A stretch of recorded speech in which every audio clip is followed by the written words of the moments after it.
So, Yeah. Balaganpati sir is right here with us.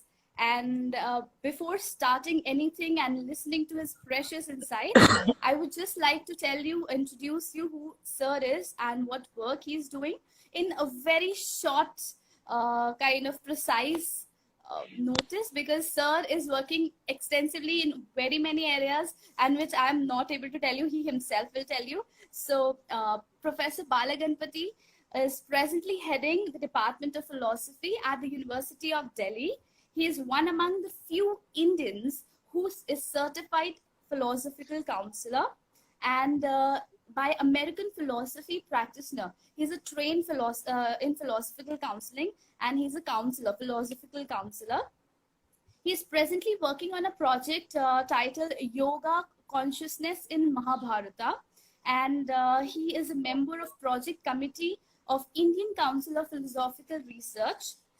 He is also Chancellor's nominee in the Board of Directors for MLSU, that is Mohanlal Sakharia University, Udaipur, and he is a chairman of governing body at Maitri College, New Delhi. Presently, as I told you, he is heading Department of Philosophy in New Delhi, that is Delhi University. So I welcome you, sir, amidst us. All our viewers are very happy and glad to have you here. Thank you. Thank you so much, Shiba. And firstly, I should appreciate you for this wonderful initiative that you have taken up, because Thank in you, these sir. uncertain times of COVID-19 pandemic, definitely there is a requirement of psychologists and philosophers to come forward and address the issues of the people, no issues which That, concern the people at the present situation. The factuality is to be addressed, and in this definitely, regard, sir. I definitely appreciate your wonderful initiative, and this would go a long way, I believe. And thank you very much for this wonderful invitation as well. And I'm so happy to be with you here and talk to the viewers who would be joining us and who have already joined us. Thank you so Yes, much. sir. Yeah. So, going and taking our talk session forward, I would, as I told you all, that we are talking today about philosophical research, counseling. Well, this is a very new term. When I heard it for the first time, I was like, what is it? I mean, I've always heard about psychological counseling, I've always heard about therapies, but what is all about philosophical counseling? And as all of you know, that we have very little knowledge about what is philosophy. Since I'm learning in bits and pieces what is philosophy, I would like all my viewers to come in face to face, very learned person like Professor Balaganpati, who is right here with us. So, sir, before anything, I would just like to ask a basic question. What is philosophy? Yeah, thank you so much. Basically, I understand that the audience or general audience, which means they are not specialized, all of them may not be specialized in philosophy. And that is how the question of addressing what is philosophy is most relevant to begin the discussion. And yeah, if I have to say something on this philosophy, basically we have to understand, many of us think that what is this philosophy? And I don't really get into it when people say I'm doing philosophy. Even I ask my own first year students, what Yeah, did you think philosophy is when you took up philosophy, right? The reason, one of the major concerns that I have and I have been arguing for is, unfortunately, philosophy is not in public epistemologies anymore. It was there some time back, it was there previously, but presently, philosophy, the term philosophy itself is not there in the public epistemologies, which is quite unfortunate to all of us. And this is right. because of, even if it is there in public epistemologies to some extent, 25 or 30%, even in these spaces, it is completely misrepresented. It's completely Right. represented in a wrong way. For example, if somebody says I'm a philosopher, you would assume that probably he is something related to religious kind of one, right? But Definitely, actually, definitely. philosophy is not completely related to religion. We have a branch of philosophy called philosophy of religion, where we talk about religion, but not in the sense, in the way religious people do it, right? We Right. philosophize religion as one of the aspects of human life and try to address it. And another kind of misconception that we come forward with regard to philosophy is completely otherworldly. If we say he's a philosopher, you would think that he's nowhere related to this world, Yes. and he's into some other world completely. But actually, that is also a mistaken view to your notice, all of your notice. These two are utterly wrong-footed conceptions that we have, and otherwise, in the remaining space, there is no philosophy at all. This Yeah. is largely because this is also largely because of limiting philosophy to academia. Okay, Yes, sometime very back, true. philosophy was a community endeavor. Okay, there was Right. a community philosophizing in India and even in Greek societies. There was a community philosophizing, but unfortunately now community philosophizing is doesn't exist, and basically it is limited and restricted itself to academic philosophy. That's why we think that it is nowhere related to any of us, to the empirical human life concerns, as biology or psychology seem to be rooted in. Yes. But if I have to talk something more about how do we understand philosophy, for example, let me explain it this way. We all know, we talk about biology, for example, and what is Yes. it a student of biology would get? He would get the knowledge of biological organism, and similarly, a student of zoology would get knowledge of animal kingdom, right? So, in a student of computer science would get software and hardware knowledge, right? Definitely. In all these spheres, we are talking about all these branches of knowledge try to provide knowledge of something else, right? Yes. Whether it is a biological organism or animals or whatever. But actually, philosophy tries to address the fundamental core issue of what this knowledge is, Yes. right? See, all these branches of knowledge believe or assume that there is something called knowledge and go forward. And philosophy tries Yes. to address the core issue of what this knowledge is all about and how do we get this knowledge. These are two very foundational branches of philosophy: metaphysics and epistemology. And if I Yes. tell you Yes. that if I use this jargon like epistemology, metaphysics, etc., ontology, then it takes things away from you. It appears as Yes. though you're taking things away from Far-fetched. you. Yeah, but if Yeah. I say basically it talks about knowledge and how do you get knowledge, it's so close to each one of us, right? So Yes. that's where philosophy tries to address the issues. And to just explain it further, philosophy, most of the people think that it is somewhere in the air and it's nowhere related to empirical life situations. But I believe that it is within each individual. Philosophy lies within each individual. That's how we say every one of us at one point of time or the other is a philosopher, right? We say Yes. that is his philosophy, right? Most of the times we use this expression that it's his philosophy. What do we mean by Yes. that? No, what we mean by that is, let me explain it through an example, wonderful example. That, say, for example, if I'm giving you a pen, okay, or if Yeah. I'm giving you an idol of Lord Buddha, you would pick it up with your hand, right? Yeah. And through by which hand you pick it up, this idol of Buddha is dependent on your belief system. Yes. Okay, Some whether say you right pick, hand is. yeah, Yeah. whether you pick it Definitely. up with right hand or left hand is based on your belief system. Right. Very And true, sir. yeah, and this belief system, how did this belief system has built a worldview in your mind? Okay, which means what I'm trying to say is all your actions in the world sometimes seems to be conscious or unconscious or whatever it may be. All these actions are largely dependent on your worldview and your belief Very true. system. And how did this belief system get developed? Through your brought up.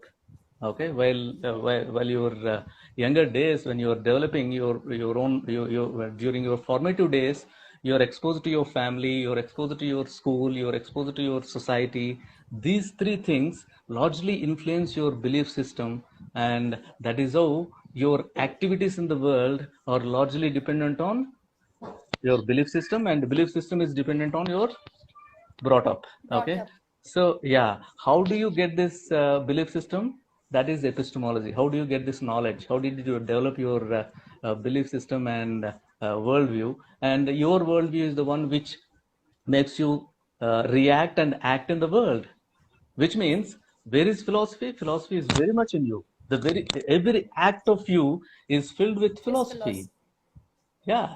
But unfortunately, we think that philosophy is not within us, it is somewhere else, and it has no way related to empirical life. But actually, every act of you tells you that you are a philosopher to some extent. Yes. So that is how I try to I thought I should inform all our friends here that philosophy is very much rooted in the empirical reality in which we are very much living, and that is how it has its relevance, which is to be Exactly. understood again and again. Unfortunately, we think that it is only limited to academia, and it is limited to only armchair philosophizing, and it is no way related to the world, but it is far away from the truth. Yeah. Thank you so much, sir. So So I that's have what. explained. Yeah. Yes, sir. It's beautiful, and like many of my viewers right now watching me, and especially people associated with psychology, must be wondering, ma'am has brought philosophy on a platform of psychology. I would really like to tell you guys that philosophy is kind of wisdom. When we talk about wisdom, we talk about philosophy, and wisdom is the knowledge of everything. So very well, sir has wrapped up that.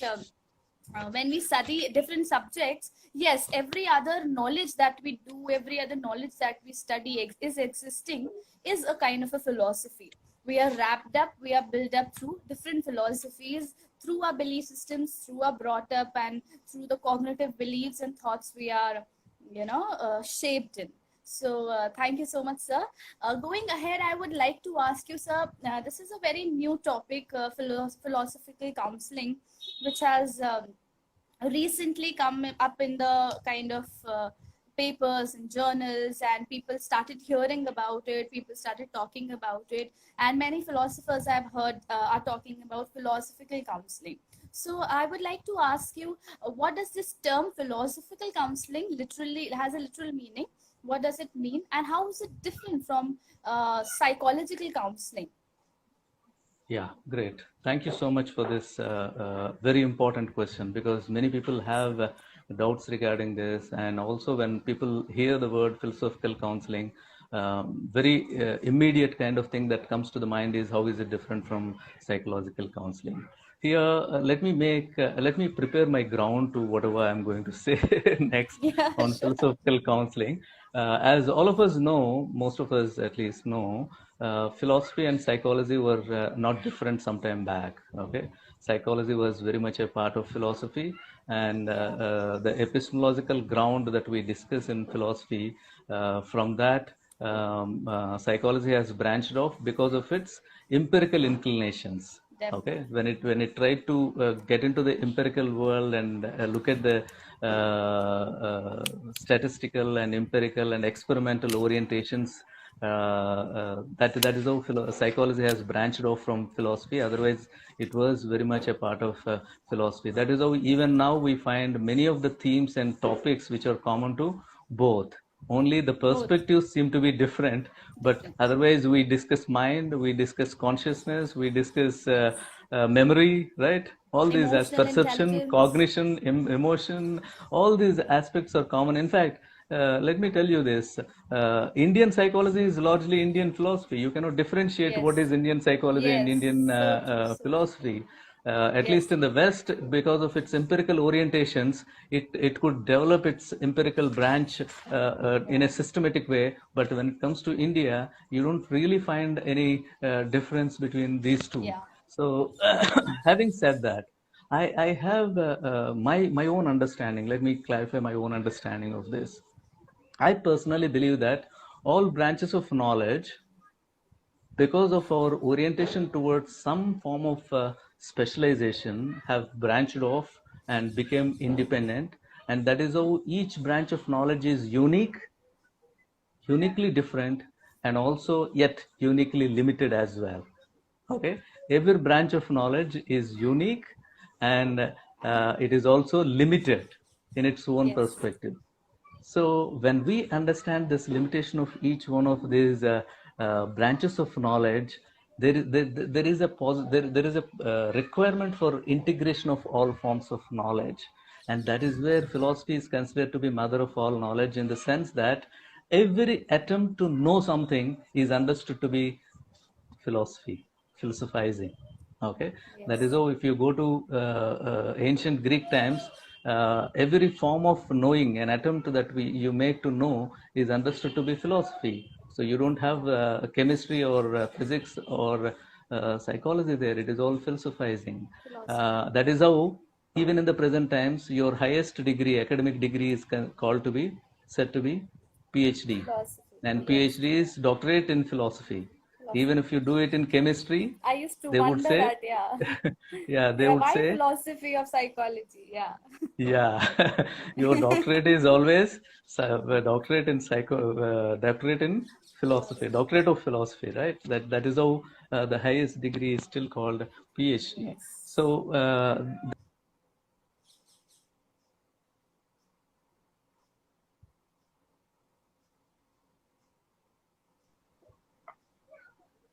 I think your selfie mode is gone on the camera mode. Yeah. right, yeah. Sorry. It's So possible. having said that,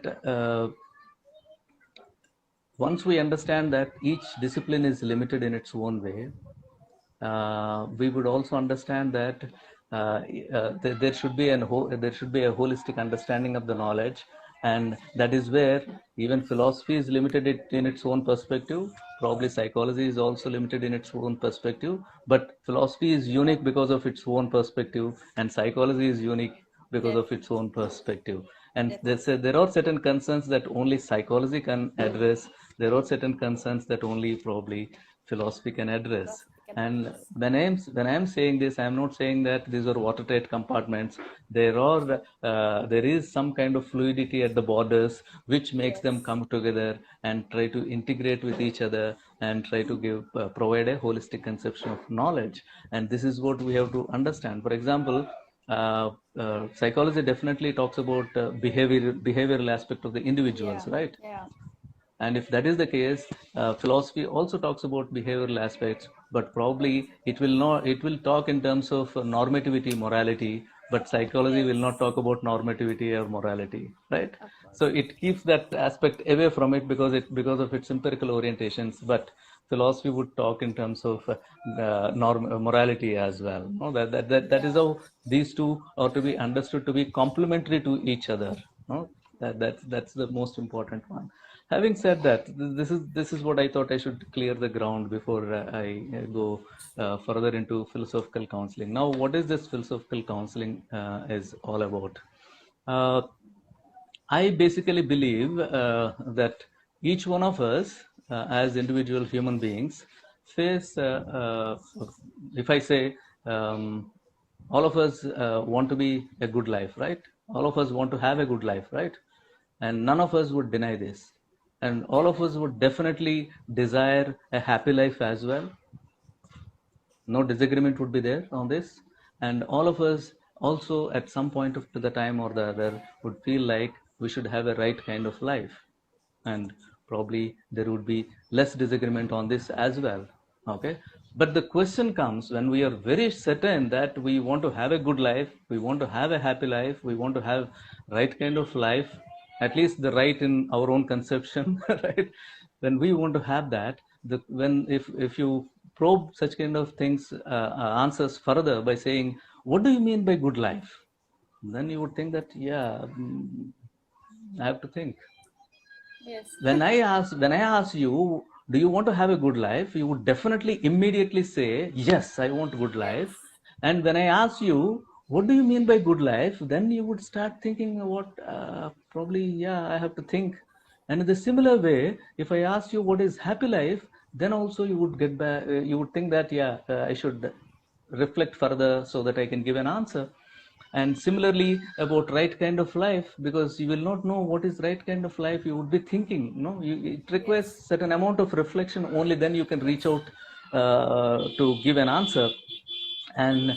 the problem accentuates when I ask you about a life which according to you is good, happy, and right And kind. right. Okay, when we desire all these three to be in our life, okay, then which means you have to look at the intersection of all these three areas: Yeah. good, happy, and right kind of life. And if somebody asks you, since you desire all these three, now let me know what is that. Yeah. It's always a confusing thing. That is where philosophy comes into picture. That's where philosophy tries to guide us. Okay, it's not that it provides an answer to each one of us, saying that this is the kind of right kind of life, or this is the kind of happy kind of life, this is the kind of good kind of life. But it helps you to reach out what is good life according to you. It helps you to reach out what is happy life according to you. It helps you to reach out what should be or what would be right kind of life for you. That is how philosophy helps us, and philosophical counseling basically would be rooted in this kind of an exercise. All of us would agree that not all concerns of human life can be reduced to biological or physical ailments, right?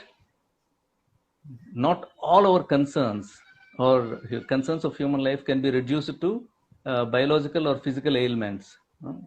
When you think that I'm not feeling well, it doesn't mean that you have a biological illness, right? Yeah. It cannot be reduced to physical illness, right? In the Yeah. similar way, when you say, okay, I'm not feeling well, it doesn't mean that you can reduce it to a psychological ailment, right? Definitely. So far we are only certain, we think that we are only certain about the physical or biological realm as well as psychological realm. But probably there is, beyond that, there is another kind of realm which you may call cosmic, or which you may call spiritual, okay, which I would call philosophical, right? A Okay. realm which needs to be explored, though it exists within us.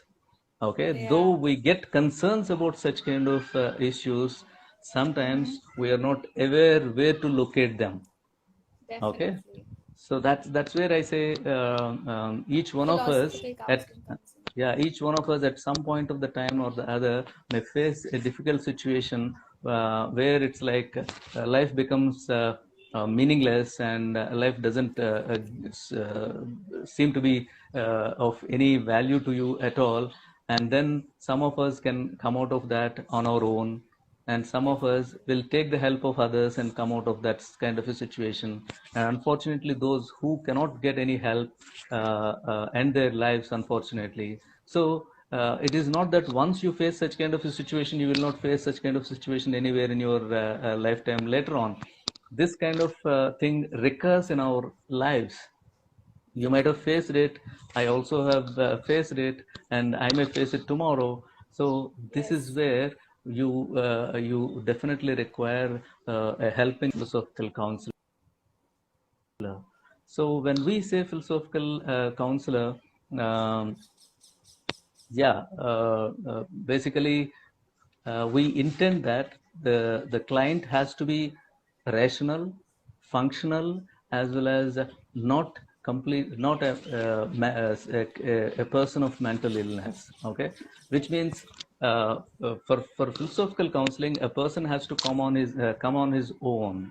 Own. He has to opt for it. Only then it is Yes. possible, right? Because you when you are doing the counseling, philosophical counseling, you are helping the person. You are not trying to judge the person. You are only helping the person to come out with a solution on his own.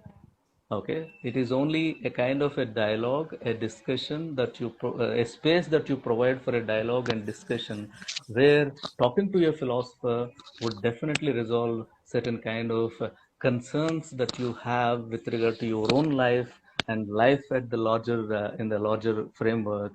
And that is where philosophical counselor would be very useful. Yeah. Yeah, sorry, you were So, saying something, and I yeah, I was just please. since we were talking about it, and viewers might be curious to know about it. Like I am curious to know about it.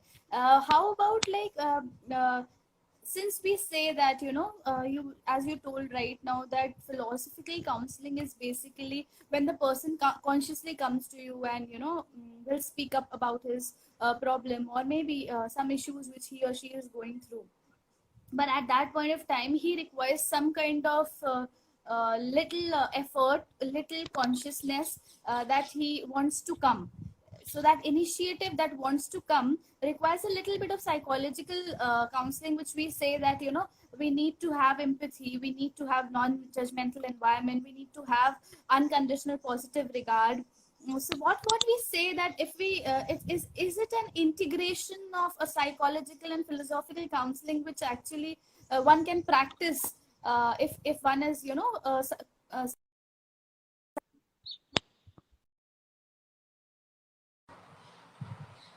if one is a psychological counselor and can also be trained into philosophical counseling, will it be like a kind of a boost or a boon to the society, because he or she can, integrate both of that and use it for the betterment, because he can see both the perspectives. What do you have to say about that? I know I've just sprung up in the between, but since it just came to my mind.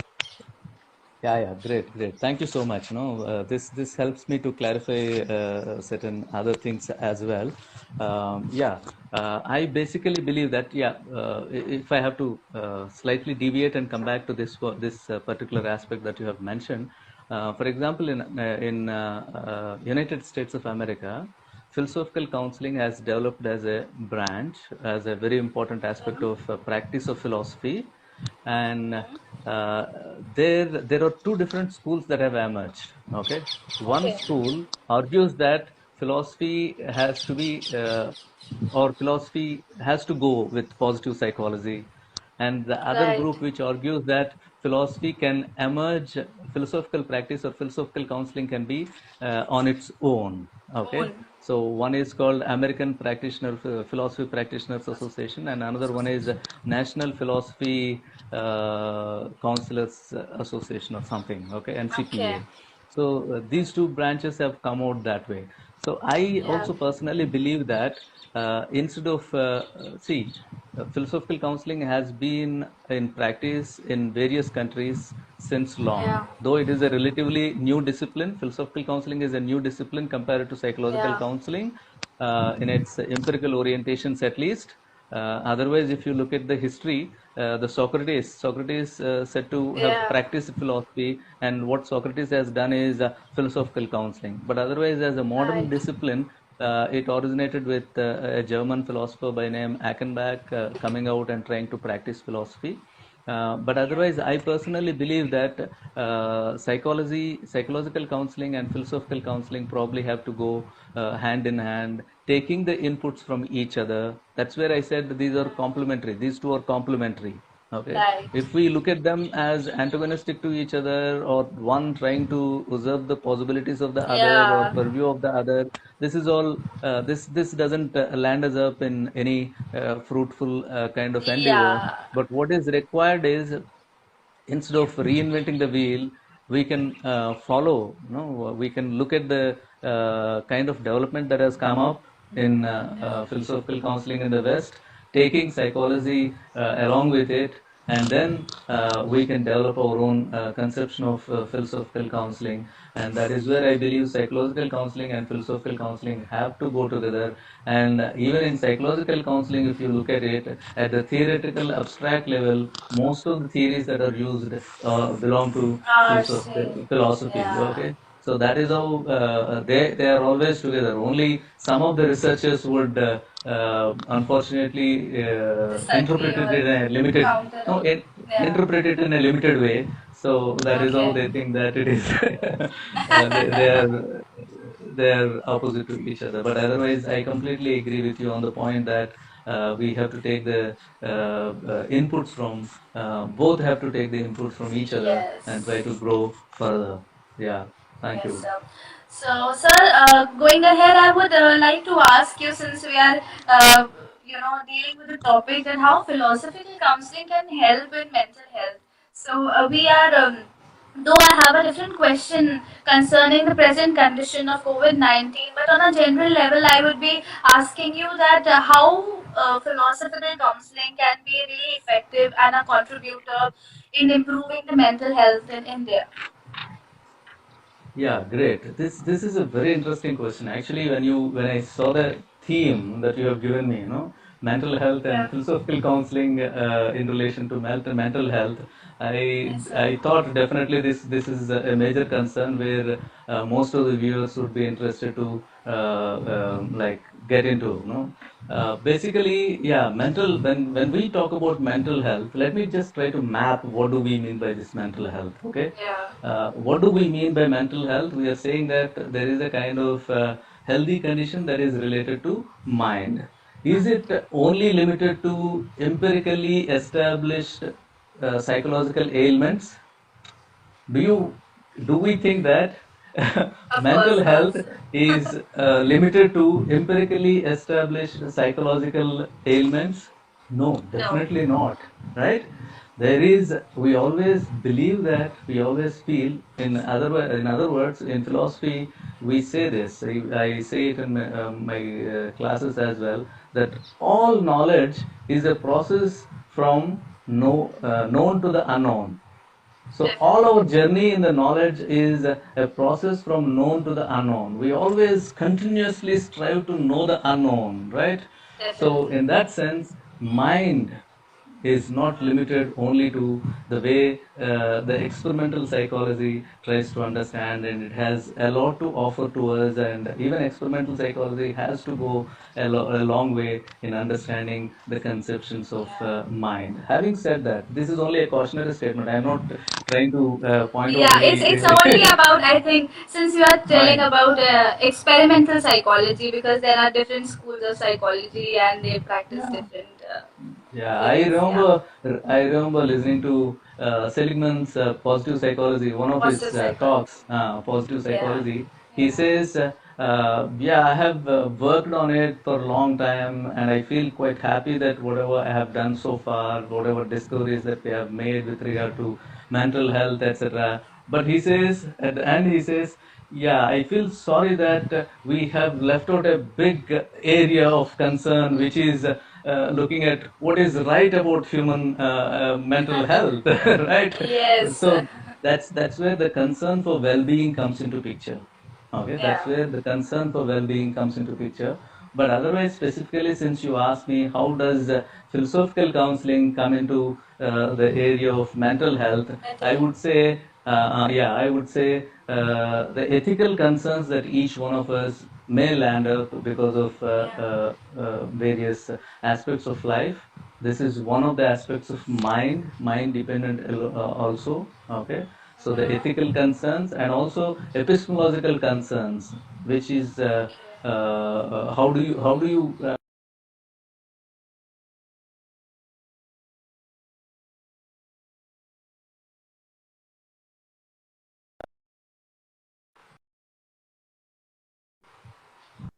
sorry we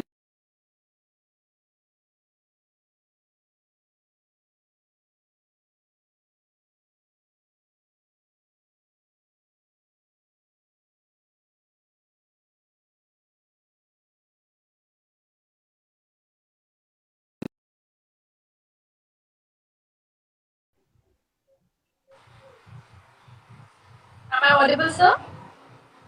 Yeah, now you are audible. Yeah. Yeah, Yes. I was trying to say that even the ethical concerns that each one of us have may get into ethical dilemmas, and also epistemological problems that we come across are largely mind dependent, and mind has a bigger role to play in resolving them. And also the areas where we talk about worldviews that I spoke about, worldview orientations and reorientations that are required. Most of us may have a different kind of worldview, which we have to reorient ourselves with. And this is also a kind of mind dependent one. And most importantly, the conceptions of meaning and value and purpose of life, right? Which is the major concern of existentialist approach to philosophical counseling is also related to mental health. Okay, we cannot differentiate. Yeah, we cannot completely do away with this kind of things. But otherwise, what happens in philosophical counseling when we talk about it is, say, for example, if we are going to talk about the methods that are existent, Yeah. it is always a major concern. I think, yeah, you're going forward with another question. Can I? Okay, yeah, sure. So, sir, I just want to continue this that we are talking about, as you told us, how is it linked, and it's not only that when we talk about mental health, and that's what psychology also, expands and is trying to aware people. I have taken an initiative and stepping up and telling people that mental health doesn't mean that only illness, mental illness or something like that. There are a lot more to mental health. That is everything that we go to, go from one end to the other end in human behavior. Everything is included in that, and it is very important. So, continuing forward with philosophical counseling, I would like to ask you, is this kind of a therapy? Is this an intervention? Is it a technique? Or how do you see? I mean, is it a method, a particular method to, address daily issues or day-to-day life? A person questions himself.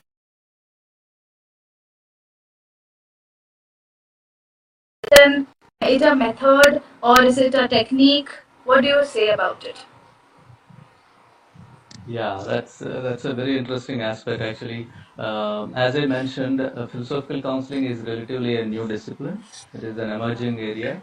Um, as a discipline, it is a new one, but as a practice, it is not new. It is as old as Socrates. But otherwise, and also in the Indian conception, like as old as Mahabharata or even Puranic tradition. But otherwise, having said that, philosophical counseling is understood to be of two-way kind of one. Okay, one is problem solving, the other one is process oriented. Okay, in problem solving, the client may have a concern. Okay, which should be addressed, which can be of a certain kind of an issue that he is troubled with, which needs a solution. Okay, this is That a is very solution important aspect oriented. of human life, and not all problems that individual faces or of either psychological or of biological in nature. Okay, there are Right. certain concerns that are oriented to philosophy alone. Okay, True. that is where problem solving is very important, and within problem solving are the issues that I have mentioned, like ethical dilemmas and logical dilemmas come into picture. But there is Yes. another important distinction aspect of philosophical counseling, which is called process-oriented one, where the individual comes forward and says, "I am like this, but I want to improve further. I want to go further, and I don't know how to go further." Because Right. in human life, what happens is, somebody told me some time back, even if you see a closed door completely, if you imagine yourself to be in a cave, and if you think Yeah. that it is all closed on all sides, Sides. uh, all sides, all there is no possibility at all that you see of an opening.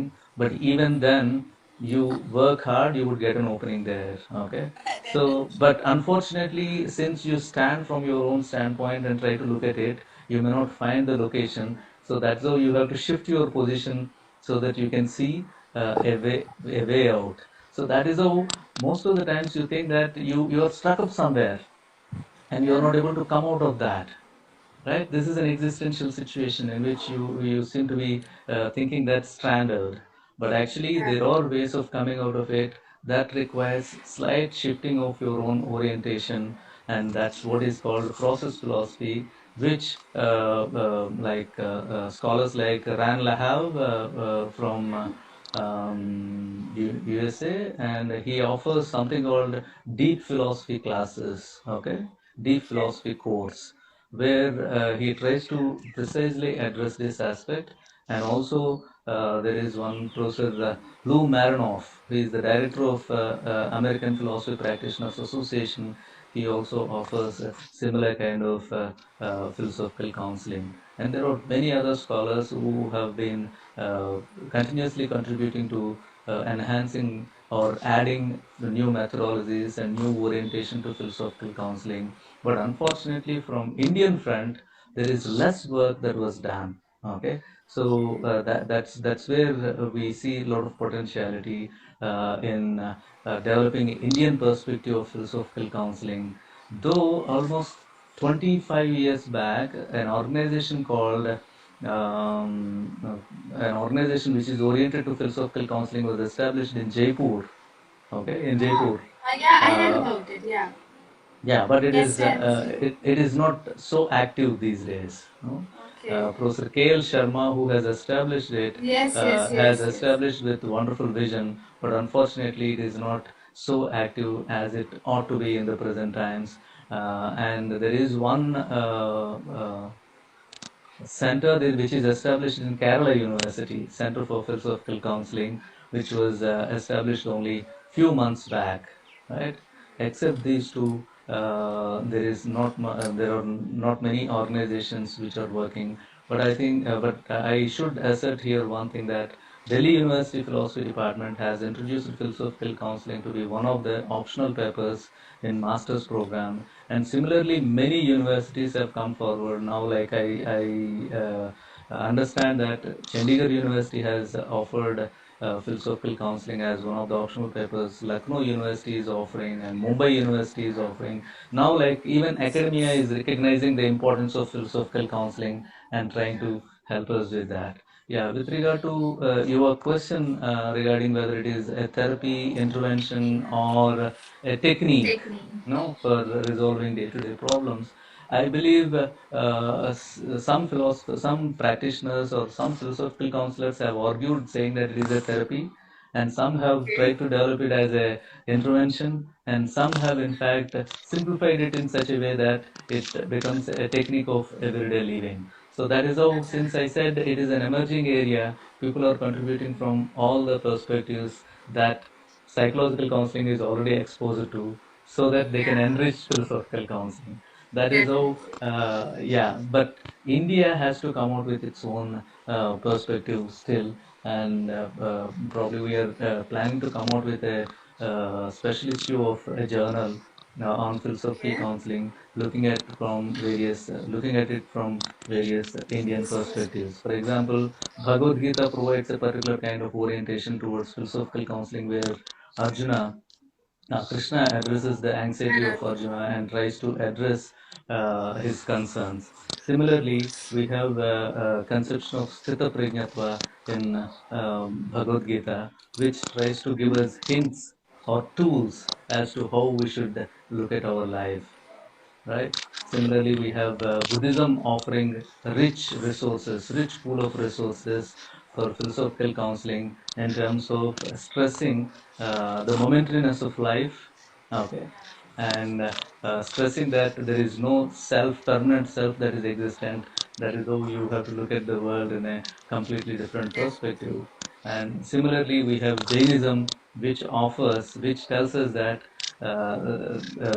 each one of us have a limited perspective of the reality, and none of us can have the of the reality, and that is how we should understand the limitations of our perspective and respect the perspective of others. So Jainism gives us this wonderful hint, which we can definitely develop as a that. Similarly, there are many philosophical schools in India which have rich pool of resources, which we have to tap and try to develop, enrich philosophical counseling from Indian perspective. Yeah.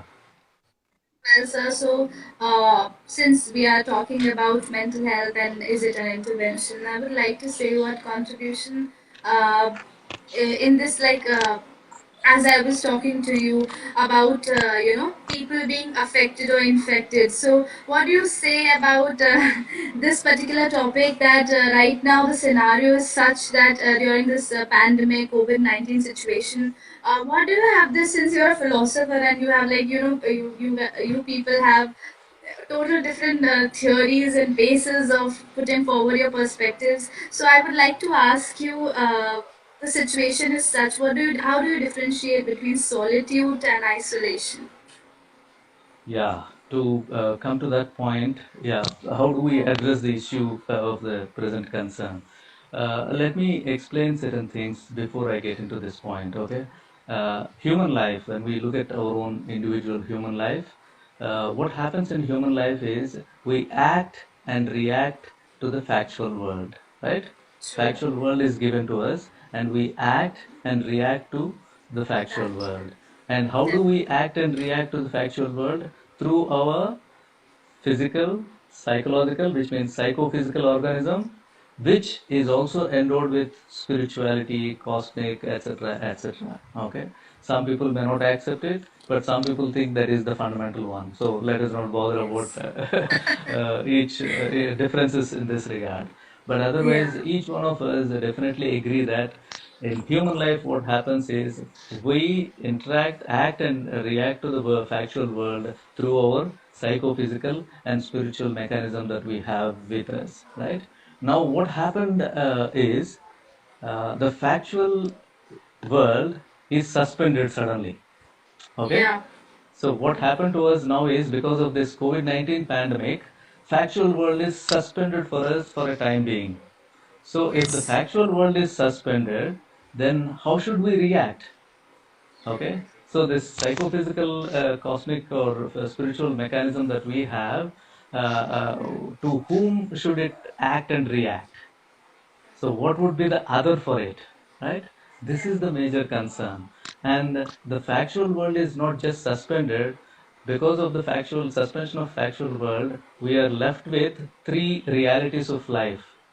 What are these three realities? Lockdown, and then social distancing, and then Definitely. quarantine. Okay, Quarantine. so yeah, quarantine. These are the three Yeah. realities of our factual life now, and True. all these three relate themselves to isolation. And that is how isolation becomes a big issue of concern to all of us.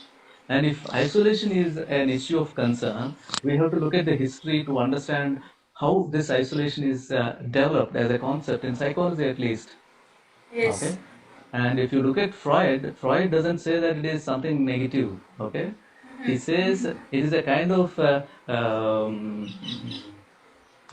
what is it called? A mechanism Kind of that yeah. a mechanism that Rejuvenate is or fill required. us. Yeah, Yeah, required. yeah. Yeah. It is a rejuvenating kind of mechanism where you give space between two an unwanted thought and a regular kind of a Wanted. thought. Yeah. Yeah, wanted thought.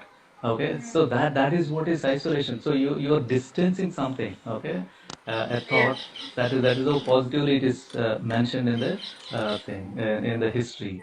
But otherwise, the problem that comes forward is in this isolation, we unfortunately or fortunately develop a kind of anxiety and fear, and which cannot be avoided, because if we Yes. are isolated from the factual world with which we are used to interact continuously, which we have been doing for so many years, now suddenly if that is suspended for some time, then the concern would be more in terms of fear and anxiety, and this is to be addressed. And some people try to address this fear and anxiety by trying to prepare a regular routine, strict routine, and trying to follow it with military discipline. Okay, which becomes a kind of obsessive compulsive disorder, Oh my but god. which is also not so good, right? Yeah. And the other way is being anarchic. You will not get up whenever you feel like you will get up, and whatever you feel like you do, and finally it becomes a kind of anarchic situation where you will not be able to bear yourself, right? Yeah. So the isolation is leading to these two extremes, Different. which are to be balanced. And how do you balance yourself? It is through alignment. You have to align yourself. Yeah. Even in the normal course of life, people have been telling us that we should not get carried with whatever is coming in front of us. We have to align ourselves and then move forward. What does this alignment mean? Okay. For example, we talk about car wheel alignment, right? The car's wheel alignment. So what does it happen in the car wheel alignment, and how do you relate it to yourself? Alignment is basically placing each of the parts in relation or in consonance, in conformity with the other. The other, the part, a particular part is to be placed in relation, in conformity, in consonance with the other. That is what is this alignment means. So that's what is very important in this kind of a concept called isolation in which we are. How do we reach that alignment? That is possible only when you look at it as a solitude, as a form of solitude, because isolation is a imposed one, externally imposed one, and we know as a human being we want freedom, right? Each one of us desire freedom and we feel like living a free life. So if it is imposed externally, then we feel like we should not accept such kind of an imposition. But if you think that it is a kind of solitude, then it is a self-imposed one. And there are plenty of advantages of solitude than isolation. If you look at it as solitude, then it helps in raising your conscious awareness, and you and observing yourself where you are and what you are and what is it that you are doing. So this gives a kind of a hint into Indian as well as ancient Greek traditions. In Indian tradition, we were always said, we were always asked to have Atma Vidya. Atma Vidya doesn't mean knowing the God or something, right? It is knowing your own self. Okay, knowing your own self, and go inside. Inward journey is very important. And Socrates also says, "Know thyself." No, you know yourself. That is the beginning. No? Unless you begin there, it would be difficult to go forward. So these are the hints that we get, and that these are the things that prompt us to look at life in terms of solitude than isolation. And this solitude would help us, or should be oriented towards identifying our inner strengths.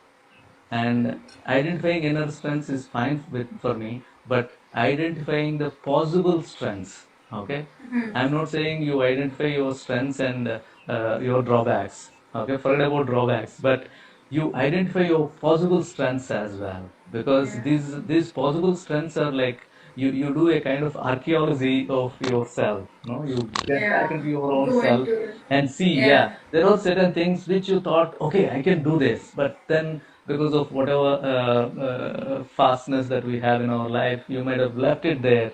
So that's where, if you loved music sometime back, you go back to your possible strength, possible interest, and retrieve it so that you can have a better kind of conception of your own life in the present situation. Because all our earlier conceptions of human nature are getting corrected, if not rejected, at least getting affected, because we heard people saying that man is a social animal, and now we are asked not to be social. Okay, not to be social. This social animal, social isolation is required. That's what we are saying. Of course, technology is facilitating a different kind of relation, but again, social isolation is affecting each one of us. So that's where I think philosophical counseling and philosophy would definitely help us come to our rescue in this COVID-19 times. Yeah. So thank you so much, sir. And proceeding ahead, I would just like to tell our viewers for sticking with us, for giving so much of love right now, listening to sir. In any question that you have, you can always throw up your questions. You can ask here. Sir would address your questions regarding whatever sir spoke or anything which is related and we've not touched upon. You want to know some anything, you can just throw up your question. We will just discuss one more question or maybe something, and then we'll take up your question. So your questions are welcome. Even if your questions are gone ahead, I'll go back and we'll address it. So no issue. Kindly put up your questions. Sir will be addressing it.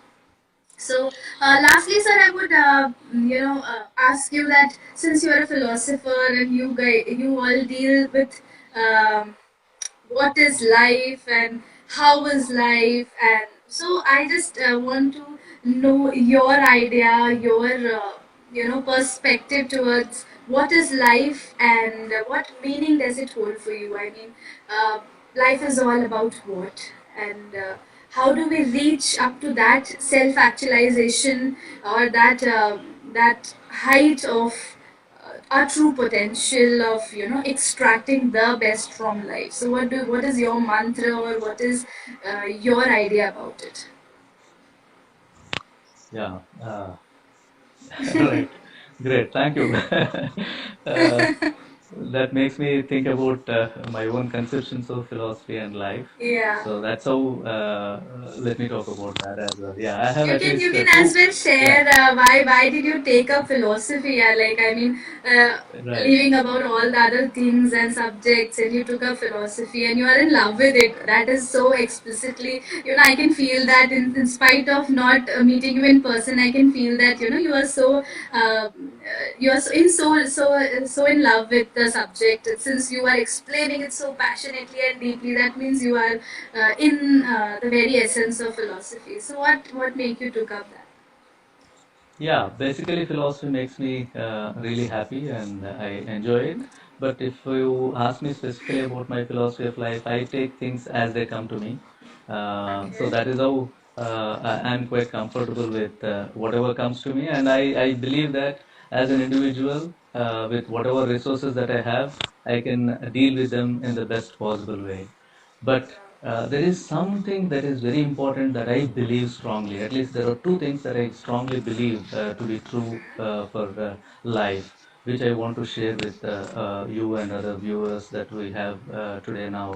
Like, I believe that all your actions, see, we are all human beings and we act in the life in our life, right? So there is a given thing to all of us which you cannot reject or which you cannot do away with.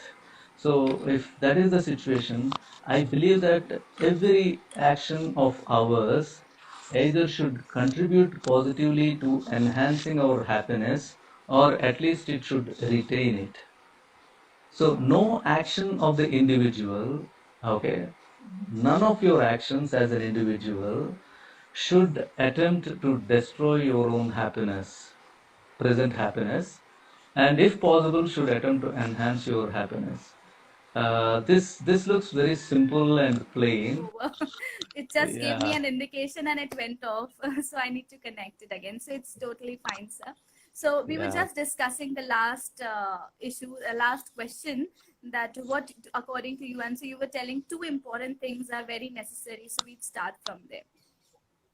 Right. I was saying that each one of us are in a particular kind of situation now, and we have a certain amount of happiness as well as issues of concern, and none of our next future course of actions should negatively affect the present state of ours. Okay, that's what Yeah. we have to take care of. This is a very important aspect of human life. Whether you are wife and husband, mother and child, father and child, all the relational problems that we think of and all the other kind of existential problems, professional problems that we think of emanate from this concern that if you take care of this particular aspect as a touchstone at any point of time, saying that yeah, this particular action of mine, see, since you are not answering anybody else, you are answering your own Right. self, so you Yeah. would be definitely genuine to your own self. This is what I assume. Right? Because I believe in the basic goodness of all human beings. Each one of Yes. us are good, definitely. Okay, so there is no doubt about it. So when once we believe in the genuine happiness, goodness of each one of us, we can be honest to our own selves, and that's where we have to be careful when we are acting in the world, like whether this act of mine is affecting negatively our my present state of happiness. If it is affecting negatively, then I should not resort to such kind of an action. So this is where we have to be very careful, and this is my first theorem of philosophy of my own life. The Yeah. second one is very important, whatever you were referring to in your question when you framed it. No? I believe that we are all unique, And most of the times we don't realize that we are unique. We think that we are one among many other things, and we are like this. We tend to put others into stereotypes, and also we put ourselves into stereotypes. That is how we try to lose our uniqueness. But actually, all of us are unique in our own way, and as a unique being, you there are certain things only you can do. You have to identify such kind of actions. Okay, there may be many psychologists now, right? There may be many Yeah. students who have done psychology, but none of them could identify this particular aspect of it. You could identify, and with this kind of a solution for the good of larger community. So there are certain such kind of unique acts that only you can do because of your own background. Okay, Yes. so that is how we have to identify how unique we are, and what are the unique kind of actions that only we can perform, and then we should perform them. That is very important. Otherwise, doing routine things, routinely doing things is of no use. No, you're not making any difference to the world if you are going that way. But there are certain kind of unique actions that only you can do. You have to identify your uniqueness and your unique acts, and this would really help you. At the end of the day, this would give you a lot of satisfaction. I'm very sure after you initiated this endeavor, you might be definitely feeling contemptuous, right? Yes. You feel that happiness that you are providing such kind of a wonderful platform, right? There are many people might have done that. And also similarly, I'm saying none of the psychologists would have preferred to call a philosopher. Probably you're the only one who could do that, no? Call a Yeah. philosopher and try to talk. So these are Yes. the unique kind of acts that you can do. And I'm saying to any one of us, there are certain kind of unique things that we only can do. And you Yes. identify and perform those acts, which may be related to your family, which may be related to your society, which may be related to your profession, and you have to identify them. And these two guidelines would definitely help each one of us in making a difference in our own lives and in the lives of the others as well.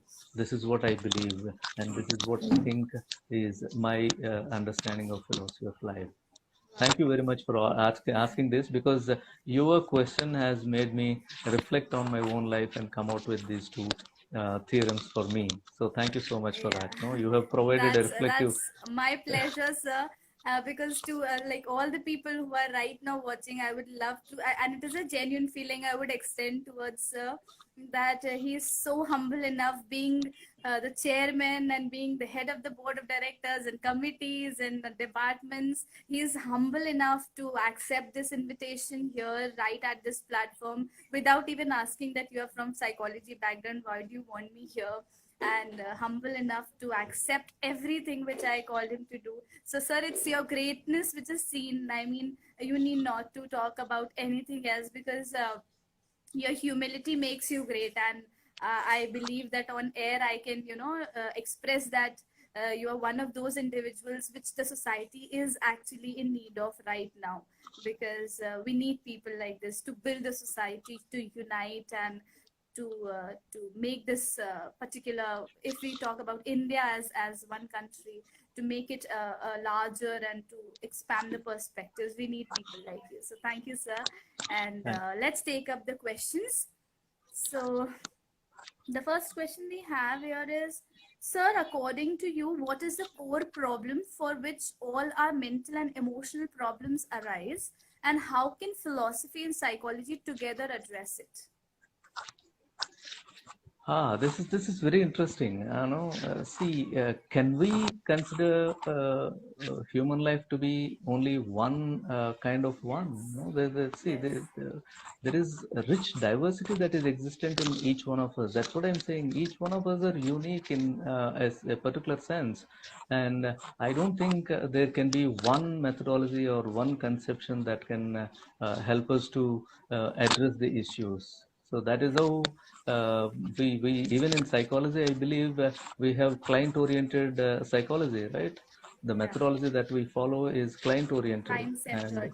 Okay. client Yeah. centered. Yeah, client centered. In a similar way, even in even if we are looking at the way psychology and philosophy can come together, that also would be completely different. This is where actually the job of the counselor becomes very difficult. He has to be knowledgeable, and he has to have practical experience, and at the same Yes. time he cannot pretend to be knowing everything.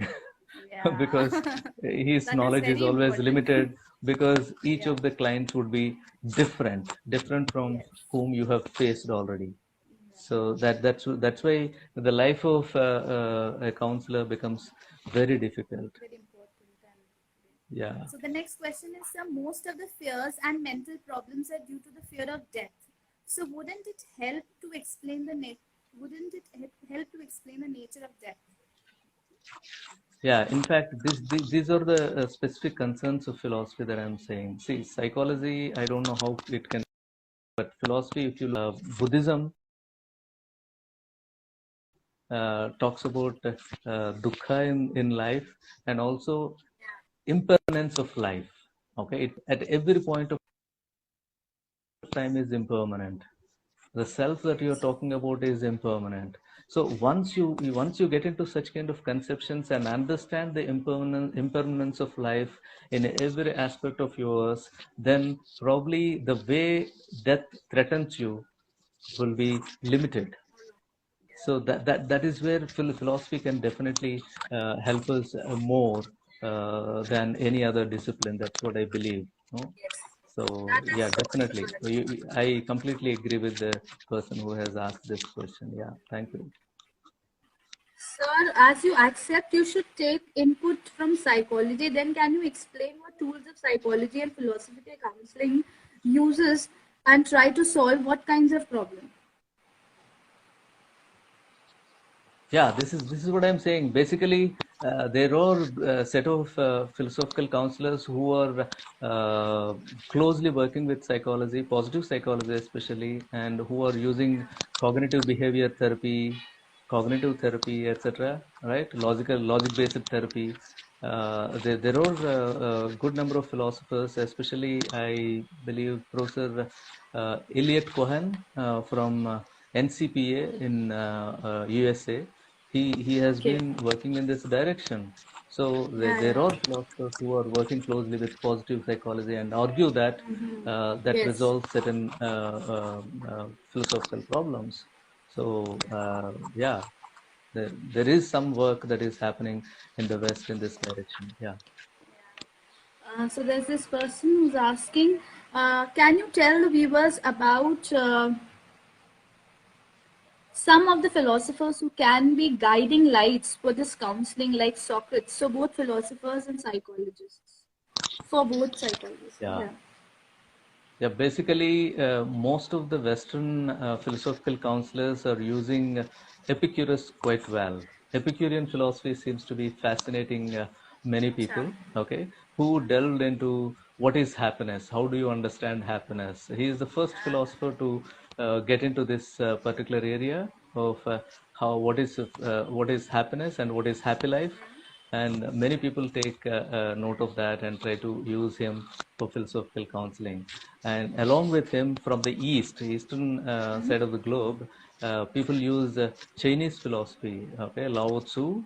Chinese. Uh, yeah, Taoism Yeah, is very well Taoism. used. Taoism is Yeah. very well used in Yeah. philosophical counseling. And when it comes to Indian conception, Buddhism is used very well by the West in philosophical counseling. And Yeah. remaining philosophical schools of India are also to be explored well, so that uh, we. Is it my phone or your phone?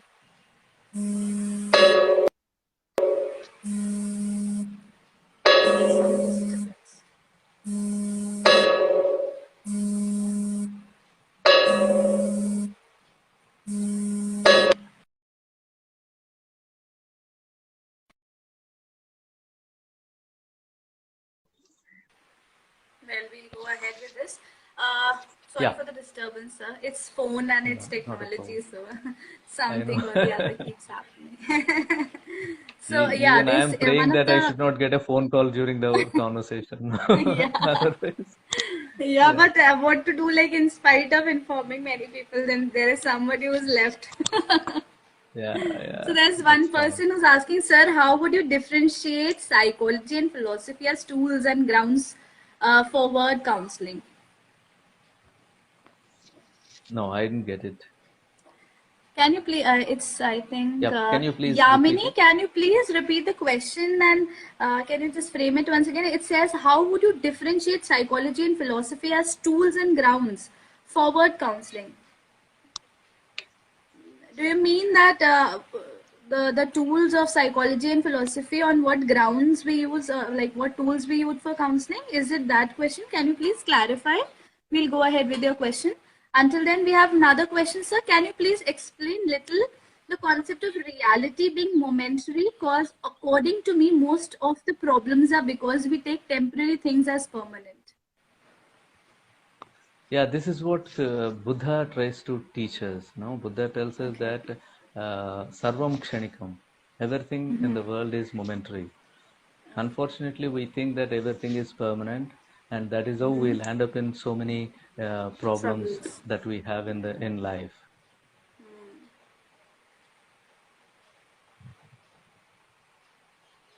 Yeah, Yeah, it's yeah, okay, sir.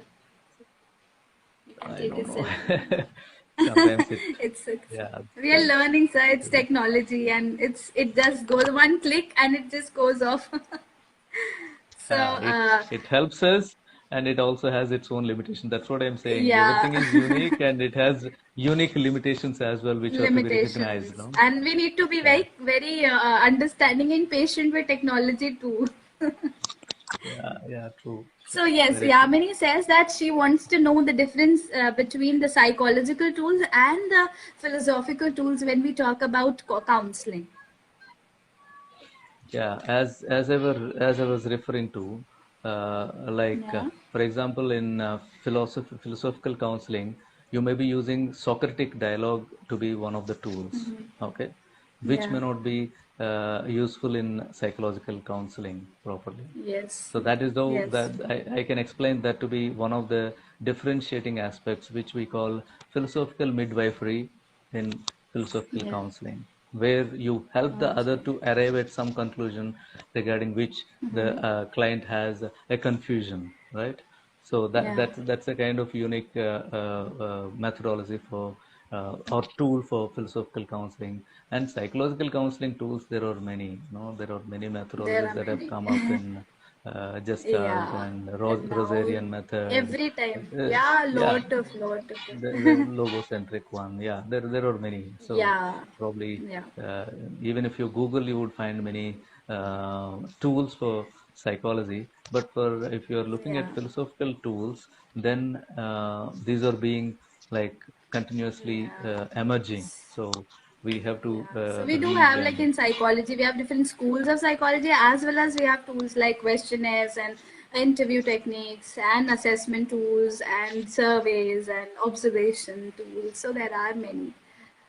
yeah. Going forward, so one of our viewer wants to ask, quite a few of our dilemmas are related to decision making on an individual level by being part of a family or a society. In such a situation, how shall one try to approach those problems?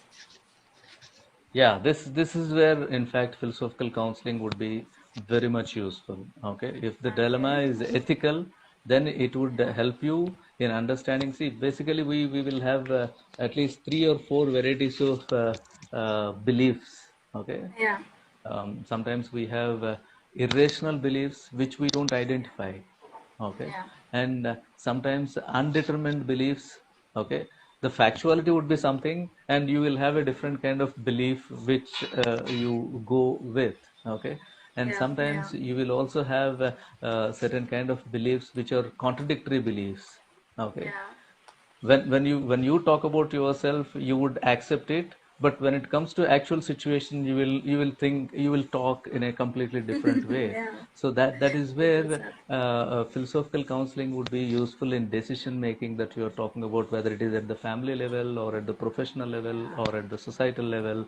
And that's how it would be very useful. So how do you address this kind of irrational beliefs, undetermined beliefs, contradictory beliefs and false beliefs sometimes. Sometimes we'll carry certain false beliefs even.